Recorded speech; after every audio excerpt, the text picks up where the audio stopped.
have 17 pages from the European conclusions, 4 pages and 13. We have 17 pages, and I have failed to find Israel mentioned. Doesn't that tell you something, Minister? The conclusions of the recent European Council meeting, and Israel is not mentioned. Genocide is not mentioned. Gaza gets a reference in relation to deplores the breakdown of the ceasefire in Gaza, but doesn't tell us who broke the ceasefire, and it talks about the return, recalls the importance of unimpeded access and sustained distribution of humanitarian assistance. What kind of language is this? Recalls the importance of unimpeded access and sustained distribution of humanitarian assistance. In a void, is it? What has happened that the need to recall the importance of humanity and giving food to starving people? What has happened to context? What has happened to meaning?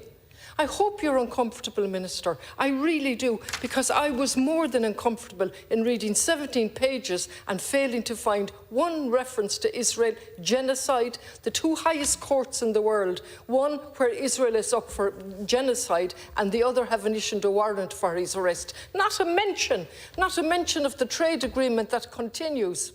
Not a mention or a discussion of it. Not a mention of the Occupied Territories Bill. Perhaps I missed it in the Taoiseach's speech. I'm wondering, what can I say as I look at the ramping up of the arms industry, set out in black and white in the 17 pages, how we're going to spur the economies of the European countries, including Germany, by ramping up the arms industry and killing people and slaughtering people. Well, you're shaking your head.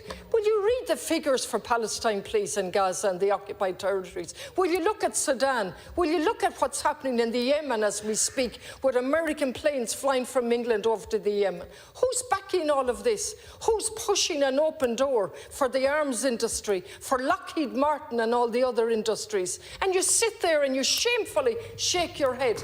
How could anybody stand over 17 pages like that, shaping a narrative that dulls us to think for ourselves?